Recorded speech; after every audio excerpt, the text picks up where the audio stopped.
আসসালামু আলাইকুম। কেমন আছেন সকল প্রিয় আপু ভাইয়ারা, আঙ্কেল আন্টিরা? আশা করি যে যেখানে আছেন সবাই মহান আল্লাহর রহমতে ভালো আছেন, সুস্থ আছেন, নিরাপদে আছেন। আলহামদুলিল্লাহ, আপনাদের দোয়ায় আমরাও বেশ ভালো আছি, সুস্থ আছি, নিরাপদে আছি। নতুন আরও একটি ব্লগ ভিডিও নিয়ে আপনাদের কাছে হাজির হলাম। আশা করি আজকের এই ভিডিওটি আপনাদের কাছে ভালো লাগবে। তো সকালবেলায় বারান্দায় চলে এসেছি, তো গাছগুলোতে একটু পানি স্প্রে করছি। তো যেহেতু গরমের দিন, তো গাছগুলো দেখা যায় শুকিয়ে যায়। আর এই যে আমার অর্কিড গাছে কিন্তু কলি এসেছে। ইনশাল্লাহ আপনাদের কাছে তো ফুল ফুটলে শেয়ার করব। তো যাই হোক, আমি অর্কিড গাছগুলোতে একটু ভালোভাবে স্প্রে করে দিচ্ছি। আর সপ্তাহে দেখা যায় 2-3 দিন এগুলোকে গোসলখানায় নিয়ে একটু ভালোভাবে পানি দিয়ে দিই। আর এই যে একটা বেলি ফুল আছে বর্তমানে। তো যাই হোক, চলে এসেছি কিচেনে। এখন চিচিঙ্গা ভাজি আমি বসিয়ে দিয়েছি। তো এটা আমি ডিম দিয়ে আর কি আজকে ভাজি করব। তো এটা ডিম দিয়ে ভাজি করলে কিন্তু বেশ মজা লাগে। চিংড়ি মাছ দিয়েও রান্না করলে বেশ মজা লাগে, কিন্তু ডিম দিয়েও খুব ভালো লাগে। তো আমার বাসায় যেহেতু ডিম দিয়ে সবাই বেশি পছন্দ করে, এই জন্য আমি আজকে ডিম দিয়ে রান্না করব। আর চিংড়ি মাছ বর্তমানে আমার কাছে এখন নেই, এজন্য আমি আর কি ডিম ব্যবহার করব। তো যাই হোক, আমি এখানে গুঁড়ো মশলাগুলো হালকাভাবে দিয়ে একটু ভালোভাবে মিশিয়ে নিচ্ছি।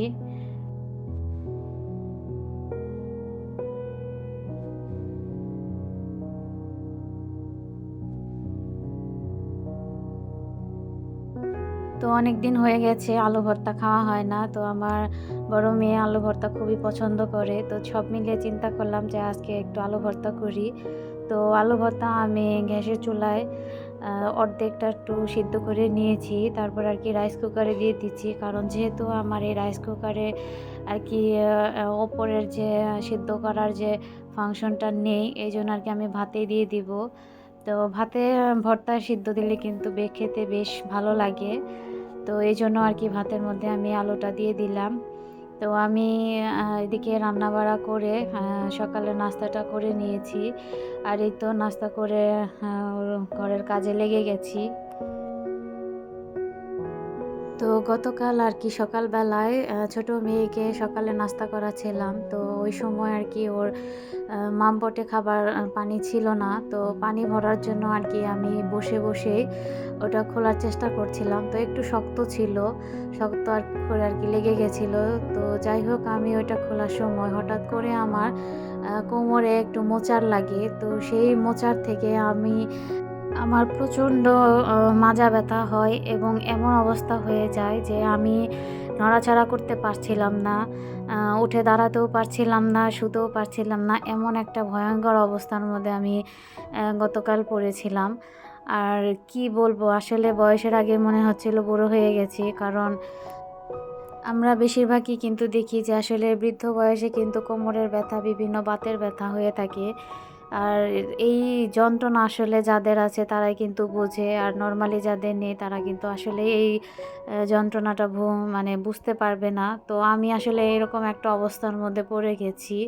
তো 2 দিন ধরে প্রচণ্ড কোমর ব্যথা এবং সাথে সাথে আমার পিঠের একদম ঘাড় পর্যন্ত এবং পায়ের 2 রান, মানে হঠাৎ করে এত ব্যথা হলো, আমি প্রায় 2টা নাপা খেয়েছিলাম।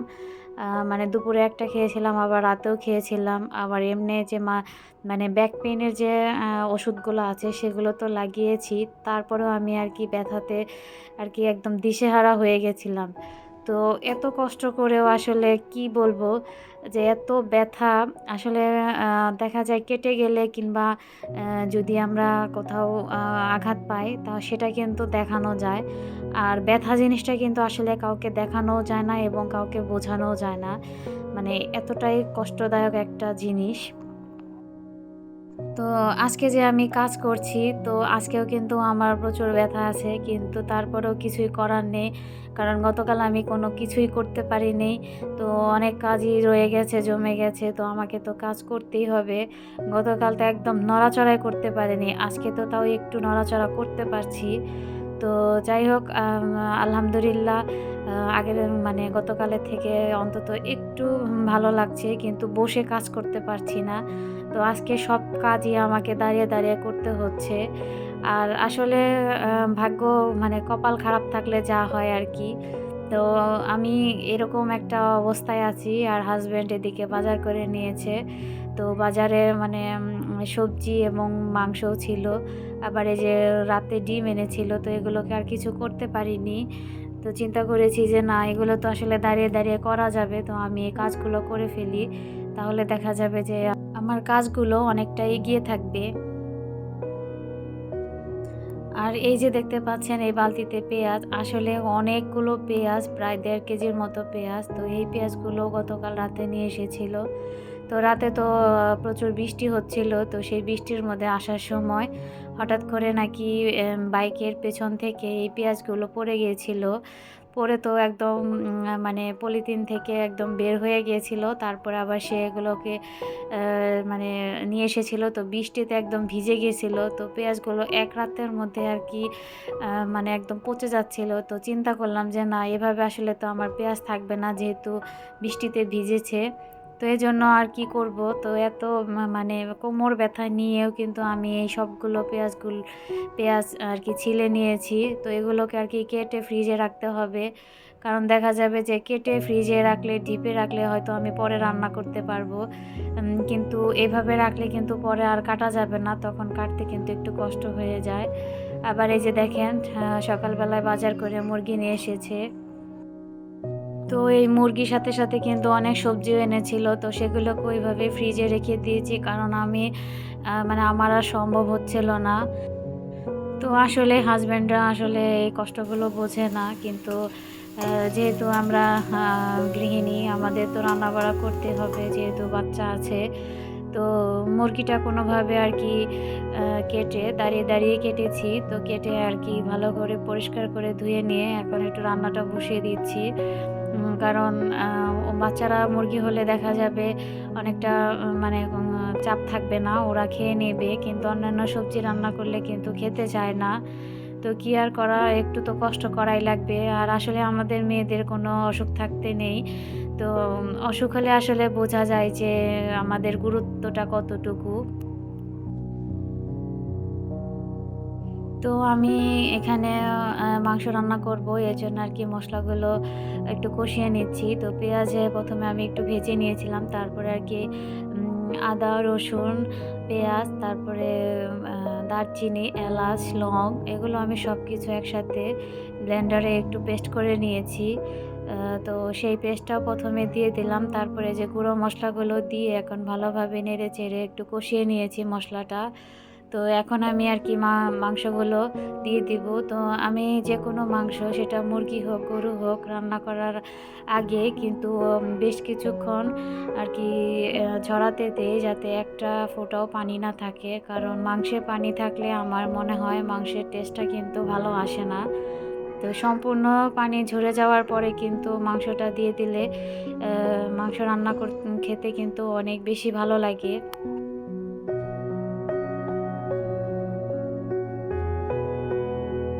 তো আমি এখন মাংসগুলো ভালো করে মশলার সাথে মিশিয়ে কিছুক্ষণ ঢেকে দিব। ঢেকে দিলে দেখা যাবে মাংস থেকে অনেকটা পানি বের হয়ে আসবে, এবং সেই পানিতে কিন্তু আমি প্রায় অর্ধেকটাই সেদ্ধ করে ফেলবো।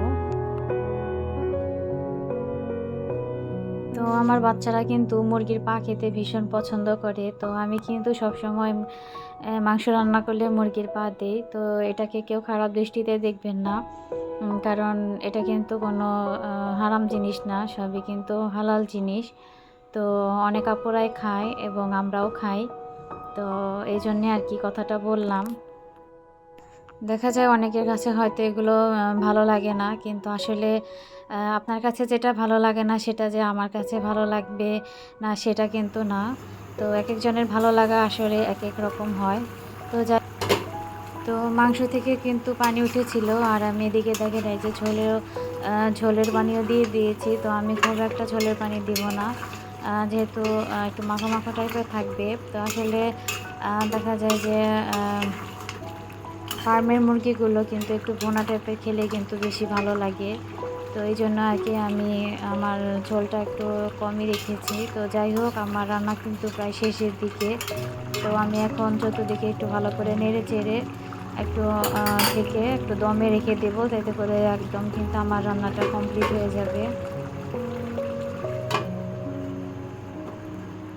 আর এই যে আমার কিন্তু চিকেন রান্নাটা হয়ে গেছে, তো দেখেন কেমন হয়েছে। তো দেখা যায় যে রান্না শেষ হয়ে গেলে কিন্তু আরেকটু শুকিয়ে আসে। তো এই তো আমার সকালে যে চিচিঙ্গা ভাজিটা করেছিলাম আর এই যে আলু ভর্তা, তো এগুলো দিয়ে কিন্তু আজকে আমাদের হয়ে যাবে। চিচিঙ্গা ভাজিটা অসম্ভব মজা হয়েছিল। তো আর এই যে আমার মাংসের কালারটা, চেহারাটা কেমন হয়েছে আপনারা প্লিজ কমেন্টের মাধ্যমে আমাকে জানাবেন। তো অফ ক্যামেরায় গোসল খাওয়া-দাওয়া শেষ করে তারপরে এই যে এটা হচ্ছে বিকেলবেলায়। তো ছোট মেয়ে দেখি বারান্দায় কি যেন করছে। তো আমি ওই সময় একটু গিয়েছি। তো সে দেখি যে ফুলগুলো দেখে একটু নাচানাচি করছিল। তো আমি একটু ভিডিও করে রাখছিলাম। স্মৃতি হিসেবে থাকবে। তো আপনারা প্লিজ অবশ্যই মাশাআল্লাহ বলবেন সবাই। সারাদিন এত কিছু রান্না করেছি, তারপরেও এখন আবার রান্না করতে এসেছি ডাল।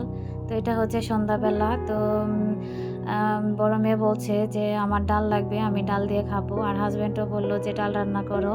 তো হাসব্যান্ড তো সবসময় আসলে ডালটা খুবই পছন্দ করে। তাকে ৩ বেলা যদি ডাল আ মানে খাবারের সাথে ডাল থাকে তো তার কোনো কথা নেই। তো এজন্য আবার চলে এসেছি রান্নাঘরে ডাল রান্না করার জন্য। আর এই যে আমি এখন একটু কফিও খাচ্ছি। প্রচণ্ড খারাপ লাগছে। যেহেতু পুরো শরীরটাও ব্যথা, ব্যথা। তো মাথাটাও একটু ভার হয়ে আছে। তো এইজন্য আরকি একটু কফি বানিয়ে নিয়েছি। তো আজকের কফিটা ভীষণই টেস্টি হয়েছিল। আর আ আমার মেয়েও বানিয়েছিল। তো আসলে কি বলবো, কফিটা খেয়ে কিন্তু ভীষণই ভালো লাগছিল। তো এই তো আমি এখন ডালের মধ্যে একটু বাগারটা দিয়ে দিব। তো আমি একদম ভিডিও শেষ পর্যায়ে চলে এসেছি। সবাই অনেক ভালো থাকবেন, সুস্থ থাকবেন, নিরাপদে থাকবেন। আর পরের ভিডিও দেখার আমন্ত্রণ রইল সবাইকে।